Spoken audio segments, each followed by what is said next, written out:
Oi pessoal, tudo bem? Sejam bem-vindos e bem-vindas a mais um vídeo aqui para o canal.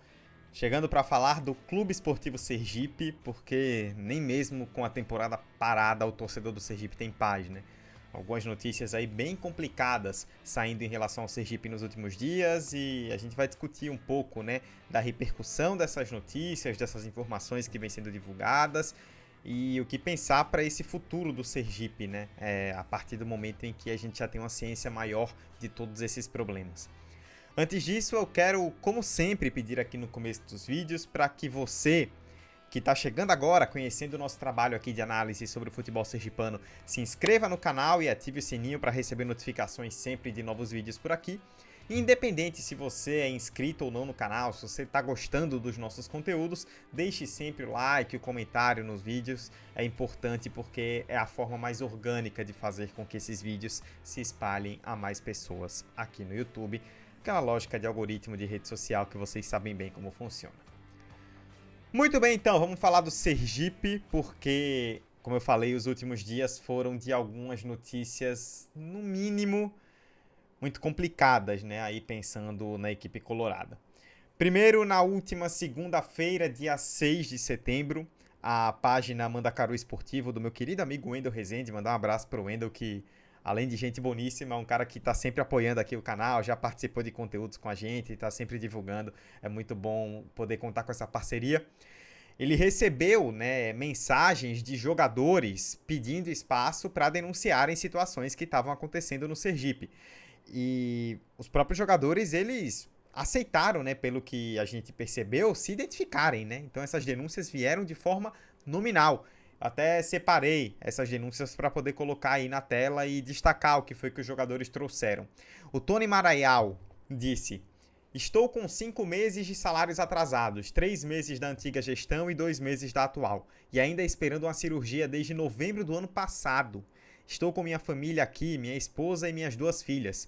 Não queria expor isso, mas cheguei no meu limite. Sou pai de família e preciso pagar minhas contas.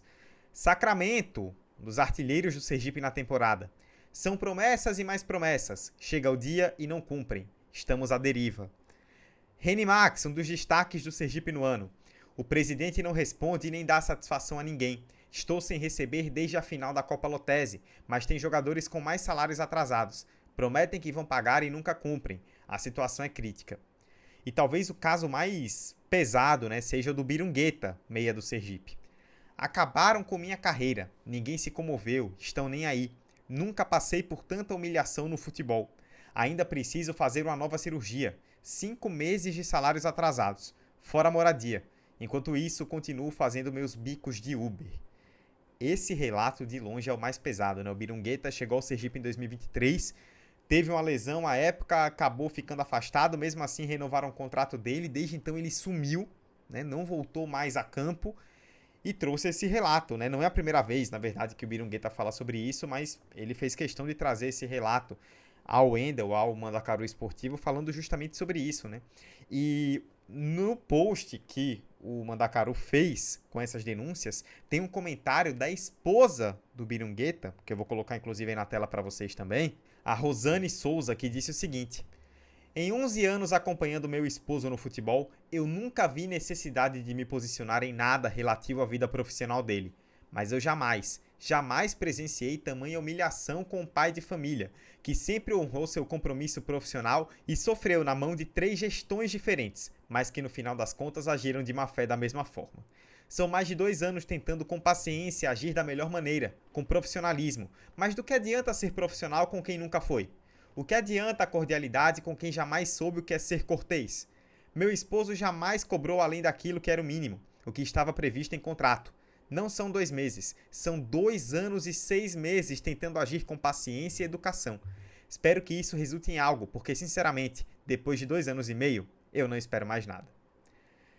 Esse relato ele pega muito, porque quando a gente analisa esse tipo de situação, a gente tem que colocar na conta algo que é muito importante. Nós estamos falando aqui, e não é só o Sergipe, essa base do futebol brasileiro, né? Estamos falando de clubes de Série D de Campeonato Brasileiro, que são a base do nosso futebol. Quando a gente pensa em jogador de futebol, em salários, a gente pensa nos super salários, de craques da Série A ou até mesmo de jogadores internacionais. Mas eles são a minoria, o topo, e um topo muito estreito. A grande maioria do futebol brasileiro é essa base da pirâmide. Jogadores de equipes que nacionalmente são menores, jogadores de equipes que têm uma condição financeira bem limitada e que não recebem um vasto salário. O jogador de futebol, você pode gostar ou não do jogador. Isso é uma opinião sua, tecnicamente ou não, isso vai de cada torcedor, de cada pessoa, de cada analista. Você pode achar o que quiser de um jogador. Mas o jogador, ele é um profissional que está prestando um serviço, no caso, a prática do esporte, né, prestando esse serviço para um clube que o emprega. Imagine você que está nos acompanhando, que presta o serviço na área qual você trabalha para uma empresa, para qualquer pessoa que seja, e você fica meses sem receber o seu salário. Nenhum trabalhador gosta de passar por isso. Não é justo que um trabalhador passe por isso. Isso vale também para o jogador de futebol. E como eu disse, estamos falando da base, que não recebe salários vultuosos. E aqui é bom que se diga, tá? Eu não tô falando que o cara que recebe um salário vultuoso de 500, 600 mil pra cima, ele merece ficar sem salário. Não. Mas ele é um cara que, por esse estofo financeiro, ele tem uma condição de absorver isso de uma forma menos dolorosa. O cara que joga num time de Série D, ele vive em outra realidade. A gente viu o relato aí do Tony Maraial. Ele falou em pagar contas, que é uma coisa básica. Quando você não consegue cumprir a necessidade básica com os seus jogadores, isso aí vira uma questão muito maior do que qualquer fracasso esportivo. Porque o fracasso esportivo, ele pode acontecer. Ele faz parte do futebol. Óbvio que todo clube trabalha para ter sucesso esportivo. Mas você vai ter anos bons e vai ter anos ruins. Faz parte. Tá dentro do escopo normal do futebol. O que não tá dentro do normal do futebol é isso que a gente acabou de ver. É isso que eu acabei de ler, é isso que a gente acabou de relatar. Isso não pode ser normal. O futebol, infelizmente, ele muitas vezes parece querer viver num mundo à parte da sociedade. Então ele normaliza determinados tipos de violência, ele normaliza determinadas questões que na sociedade elas não são aceitas. Por a gente ver muito disso no futebol brasileiro acontecer, eu tenho a sensação de que muitos de nós, em determinados momentos, normalizamos clube que não paga, dívidas exorbitantes, jogador que tem salário atrasado, e isso não pode ser normal. Repito, estamos falando de trabalhadores. Você pode gostar ou não do jogador, querer ou não que aquele jogador continue no clube, agradecer ou não por serviços prestados. Isso vai de cada torcedor. Mas o jogador, ele é um profissional que está ali trabalhando, exercendo a sua força de trabalho. Ficar sem receber compromete diretamente a vida desse jogador. E me chama muito a atenção, nos relatos desses jogadores, uma coisa em comum. Que todos eles falam, praticamente, nesses termos, em descaso. Todos eles falam justamente sobre isso. Que não estão dando a devida atenção, que não dão resposta, que ouvem promessas, mas que essas promessas não são cumpridas. Ou seja, existe algo em comum entre todos eles, né? Justamente esse relato de um certo descaso. E aí, isso vai bater com outra notícia que pintou essa semana. Na quarta-feira, dia 8 de outubro, o superintendente do Sergipe, Ramon Barbosa, que assumiu, né, nessa gestão aí que entrou, né, que foi eleita indiretamente após a renúncia do Júnior Torres, o Clóvis Barbosa assumiu como presidente e o Ramon Barbosa é superintendente do clube. Ele deu uma entrevista ao radialista Alan Veroni. Eu quero mandar um abraço também para o Alan, que é um cara sempre parceiro aí de jornadas, de transmissões e também acompanha aqui o nosso trabalho na Comunidade FM. E o Ramon deu um relato até meio bombástico, né? Ele deixou muito clara a possibilidade de que nos próximos dias ele, o Clóvis Barbosa, que é seu irmão, presidente do Sergipe, a chapa eleita, deixe o clube por conta desses problemas. Tá na tela, inclusive, a aspa que o Ramon deu nesse sentido. A gente pode estar depositando o salário de agosto. E a gente pode estar também saindo do Sergipe, porque é problema. Nosso gestor anterior deixou 28 processos trabalhistas, uma irresponsabilidade tamanha da direção anterior. Se não for SAF, o Sergipe não tem solução. Não tem Copa do Nordeste, nem Copa do Brasil, só o Brasileiro da Série D e o Campeonato Estadual. Temos 2 milhões de receita no próximo ano e só podemos fazer um time de 1,5 milhão anual, folha de 150 mil por mês. seria uma equipe um pouco abaixo, e a torcida cobra. O Sergipe contratou 53 jogadores esse ano. Quem aguenta essa folha? O presidente está muito chateado com os problemas. A gente não sabia que tinham esses problemas todos. Se a gente não tiver uma ajuda dos verdadeiros Sergipe, entre aspas, a gente vai sair. Não tem problema nenhum. É um desabafo. Estamos com os nervos à flor da pele. Nesse sentido, assim, primeiro, colocar que muito estranha essa situação, né? Ninguém estava sabendo de nada nesse sentido. De repente, o superintendente do Sergipe vai dar uma entrevista que é para falar a respeito dessas denúncias dos jogadores e no meio da entrevista, como se nada, ele simplesmente solta, tipo, pode ser que a gente saia semana que vem. Tipo, não é uma decisão, não é uma coisa simples assim, sabe? Você sair, não que eu diga o ato de sair, mas a situação em si, né? Ela não é simples. E de repente, vamos lá, pode ser que a gente saia semana que vem. Assim, é uma bomba gigantesca pra você soltar assim de repente, né? E segundo que esse relato do Ramon Barbosa, ele deixa as coisas, pelo menos a nível público, né, do que a gente sabe, ainda mais dramáticas, porque ele fala, até em determinado momento também, além desse relato que eu coloquei, em uma dívida total de 3 milhões de reais. Para um clube que vai ter uma folha de 150 mil reais por mês, pelo menos nessa projeção que ele colocou. Para um clube que ano que vem não tem Copa do Nordeste, não tem Copa do Brasil.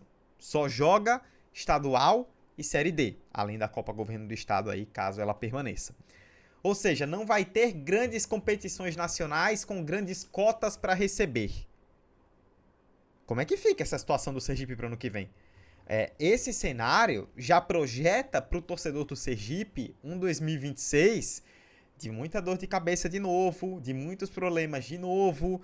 Mais uma vez, uma questão que se repete nos últimos anos, do Sergipe ter um ano ruim, aí no ano seguinte ele não tem calendário, aí tem que apertar o cinto, tem que fechar as contas, montar um time mais modesto, com o principal objetivo de fazer um ótimo estadual para conseguir vagas nacionais para o ano seguinte. E aí, quem sabe, a partir do ano seguinte, já com um pouco mais de grana, se estruturar um pouco mais. Há quantos anos o torcedor do Sergipe não ouve essa história? Vamos partir para tudo isso de novo. Eu entendo o que o Ramon coloca a respeito do que é herdado de gestão anterior, né? É bom lembrar, gestões passam, o clube fica. Então, se uma gestão ela é temerária, isso fica para quem vem depois. Eu compreendo perfeitamente. Mas assim, também é outra coisa que a gente ouve há muito tempo no Sergipe. As gestões anteriores, as gestões passadas, quem veio antes, sempre quem vem entrando vai falando, mas a gestão anterior, as gestões anteriores, as pessoas que vieram antes.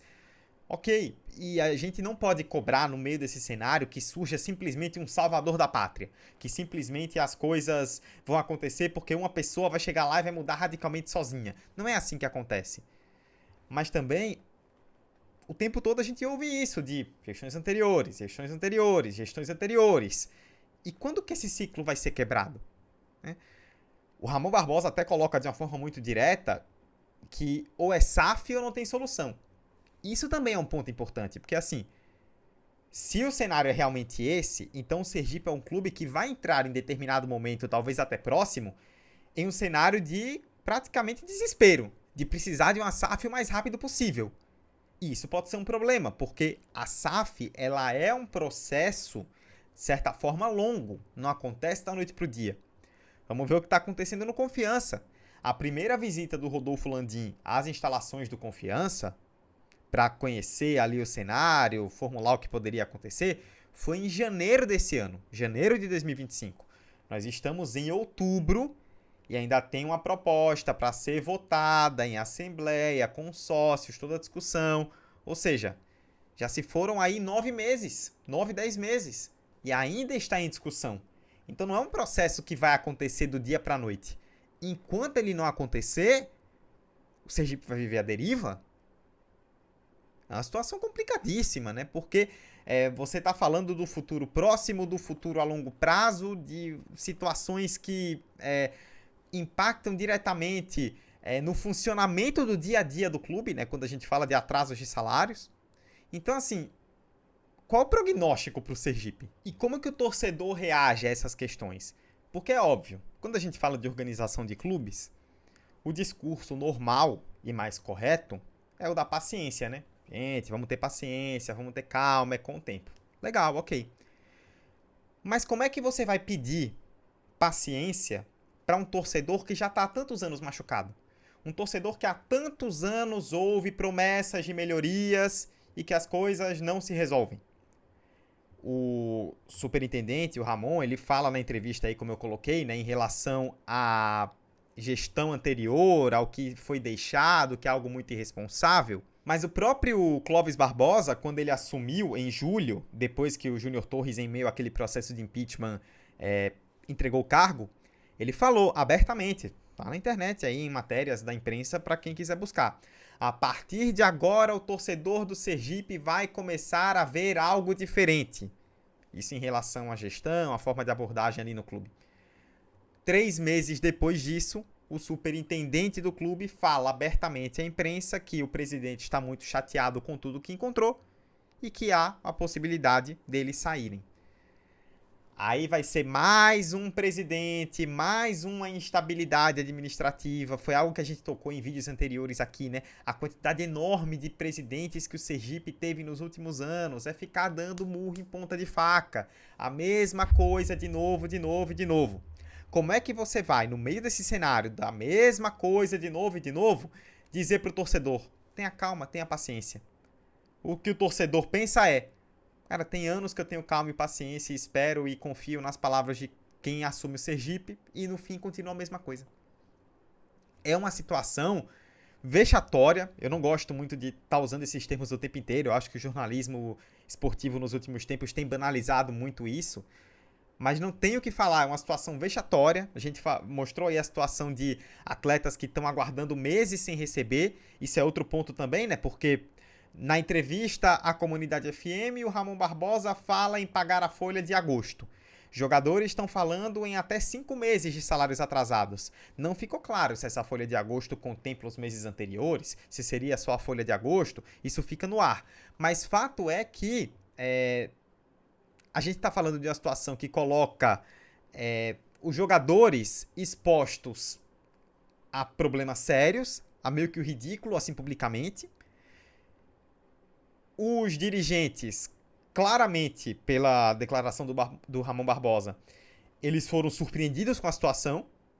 Claramente, estão buscando ainda, tentando entender o que fazer. Talvez nem continuem, pelo que o próprio Ramon falou. Se eles saírem, quem pega? E faz o quê? Num 2026 em que o Sergipe já vai ter finanças muito limitadas. É muito triste ver no que se transformou o Sergipe nesse sentido, porque é um clube tradicionalíssimo, o maior campeão do estado, com uma grande e apaixonada torcida, e vendo rivais próximos se tornarem cada vez mais profissionais, consolidados em cenário nacional, e ele ficando para trás. Esse é um último ponto que eu quero colocar. Não é uma visão apenas minha, não estou reinventando a roda, não é uma análise super profunda nesse sentido, mas a gente caminha para ter, não sei se na história, porque aí eu teria que voltar em outros tempos os quais a gente não conviveu, mas pelo menos nos últimos anos, nessa era moderna, entre muitas aspas, para a maior discrepância que nós vimos entre os rivais da capital, né? O Confiança, um clube que foi bicampeão estadual, já há pelo menos 10 anos convivendo entre Série C e Série B, teve 2 anos de Série B. Nessa última temporada foi segunda fase de Copa do Brasil, foi finalista da Copa do Nordeste pela primeira vez, por isso, muito provavelmente, deve entrar na terceira fase da Copa do Brasil já pro ano que vem. Em processo de se tornar SAF, depois de uma reestruturação, depois de organizar, de ir sanando as questões financeiras do clube pouco a pouco, em um processo de expansão aí para SAF que vai trazer muitos impactos financeiros, estruturais. Enquanto isso, o Sergipe está aí com relato de jogador nas redes sociais de meses sem receber salário. De superintendente dando entrevista falando que ele e o presidente podem sair na semana que vem. Veja a diferença entre situações. Comparar um e outro nesse sentido é absolutamente desigual, não tem comparação. Porque olha o estágio de um e olha o estágio do outro. E como que isso se resolve? Apenas com SAF? Se sim, como seria esse processo? Tem que tomar cuidado para não ser um processo desesperado. Demoraria quanto tempo?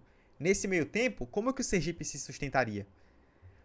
Óbvio, o futebol ele não tem lógica. Então, clubes em dificuldades podem ter grandes momentos esportivos. O Sergipe, ano que vem, nessa dificuldade, pode conquistar um acesso à Série C, montar um time ali que dê certo.